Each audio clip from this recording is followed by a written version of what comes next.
জননেতা মাওলানা হাবিবুর রহমান আজকের এই বিশাল কর্মী সম্মেলনের মাননীয় প্রধান অতিথি, বাংলাদেশের কোটি মানুষের প্রাণ প্রিয় নেতা, বিশ্ব ইসলামী আন্দোলনের অন্যতম পুরোধা জননেতা আমিরে জামাত ডক্টর শফিকুর রহমান সাহেব, সম্মানিত বিশেষ অতিথিবৃন্দ, জেলা এবং থানার নেতৃবৃন্দ, সাংবাদিক বন্ধুগণ এবং সর্বস্তরের সংগ্রামী উপস্থিতি,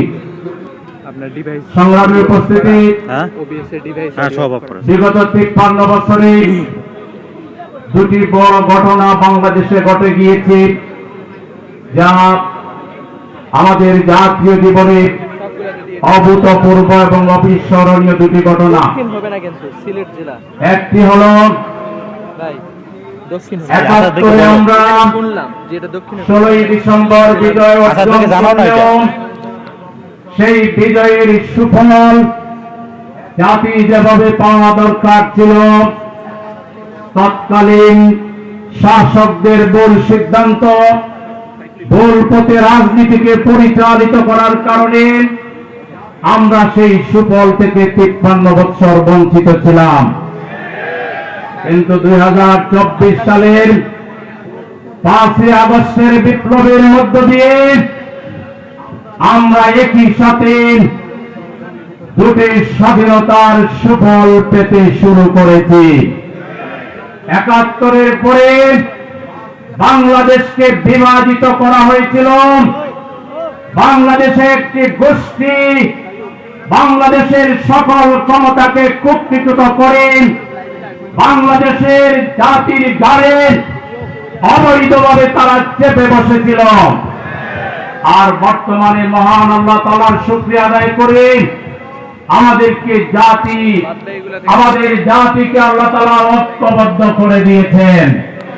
সেদিন মাননীয় প্রধান উপদেষ্টার আহ্বানে বাংলাদেশের ডান বাম সকল ইসলামী এবং সাধারণ রাজনৈতিক দল ঐক্যবদ্ধভাবে ঘোষণা করেছে বাংলাদেশের স্বাধীনতা, সার্বভৌমত্ব এবং বাংলাদেশের জাতীয় স্বার্থ রক্ষার জন্য বাংলাদেশের 18 কোটি মানুষ ঐক্যবদ্ধ। সুতরাং এই ঐক্যবদ্ধ জাতিকে কেউ যদি বিভক্ত করতে চায়, ঐক্যের বিরুদ্ধে যদি কেউ ফাটল তৈরি করতে চায়, কথার মাধ্যমে, আচরণের মাধ্যমে, ফ্যাসিবাদী চরিত্রের মাধ্যমে কেউ বাংলাদেশে যদি বিভাজন তৈরি করতে চায়, তার পথ হবে শেখ হাসিনার পথ, তার পরিণতি হবে শেখ হাসিনার পরিণতি। দ্বিতীয় যে অর্জনটা বাংলাদেশ করেছি সেটি হল 16ই ডিসেম্বর 1971-এর পর থেকে 5 আগস্ট 24-এর আগ পর্যন্ত বাংলাদেশে একটি আদর্শিক রাজনৈতিক দলকে, শক্তিকে গলা টিপে হত্যা করার চেষ্টা করা হয়েছিল। আজকে প্রমাণ হয়েছে আল্লাহর শরীরদেরকে, যিনি কাফেলাকে ষড়যন্ত্র করে কখনো তার পক্ষে আটকানো যায় না। বাংলাদেশ জামাত ইসলামী বাংলাদেশের উন্নতির জন্য, সমৃদ্ধির জন্য, অধিকার আদায়ের জন্য বাংলাদেশের রাজনীতিতে আল্লাহর রহমতে জামাত ইসলামী অনিবার্য বাস্তবতা। জামাত ইসলামী আজকে আল্লাহর মেহেরবানিতে বাংলাদেশের রাজনৈতিক দলগুলোর মধ্যে একটি আকর্ষণীয় বিশ্বস্ত ঠিকানার নাম হচ্ছে বাংলাদেশ জামাত ইসলামী। আজকে জামাত ইসলামীকে মানুষ জানতে চায়, বুঝতে চায়। জামাত ইসলামীর কর্মসূচি সম্পর্কে মানুষের আগ্রহ আমরা ব্যাপকভাবে দেখতে পাচ্ছি। সুতরাং আজকে জামাত ইসলামীর যে বক্তব্য, জামাত ইসলামের যে আন্দোলন, জামাত ইসলামের যে ইসলাম প্রতিষ্ঠার সংগ্রাম, এটি কোনো আবেগের নাম নয়, এটি অনিবার্য বাস্তবতার নাম। আজকে বাংলাদেশের মানুষ বিগত হয়েছে অপমানিত হয়েছে, অধিকারকে তারা পায়নি, সেই অধিকার ফিরিয়ে দেওয়ার জন্য, মানুষের সম্মান ফিরিয়ে দেওয়ার জন্য, মর্যাদা ফিরিয়ে দেওয়ার জন্য আজকে একটি আধুনিক কল্যাণ রাষ্ট্র প্রতিষ্ঠা করার জন্য জামাত ইসলামীকে 18 কোটি মানুষের দায়িত্ব নেওয়ার সাহস করতে হবে। এদেশের গণমানুষ সেটাই চায়।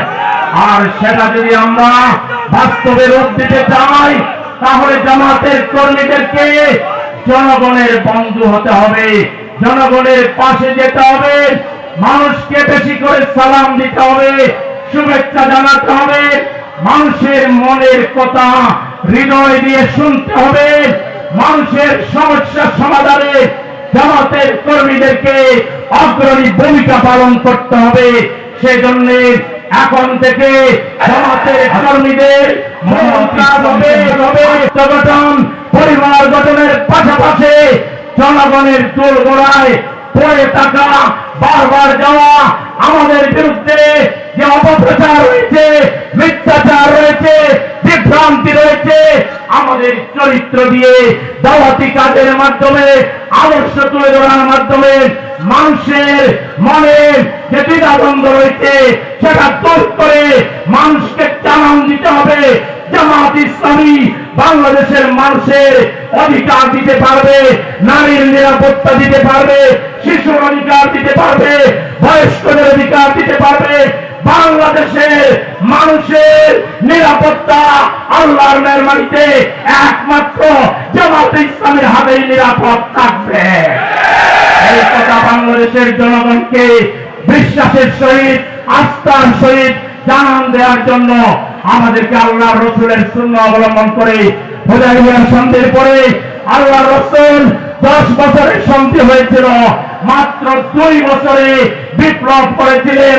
রসুলের সেই সুন্নাহকে অনুসরণ করে 5 গুণ বেশি দাওয়াতি কাজ করার জন্য রাজি আছেন কোন কর্মী। ইনশাআল্লাহ আমরা দাওয়াতের ময়দানে ছড়িয়ে পড়ে সকল বিভ্রান্তির অবসান করতে বাংলাদেশে শহীদদের রক্তের বদলা আল্লাহর দ্বীন কায়েমের মাধ্যমে গ্রহণ করব, সেই আশাবাদ ব্যক্ত করে সবাইকে ধন্যবাদ জানিয়ে আমার কথাকে আমি শেষ করছি। আল্লাহ হাফেজ।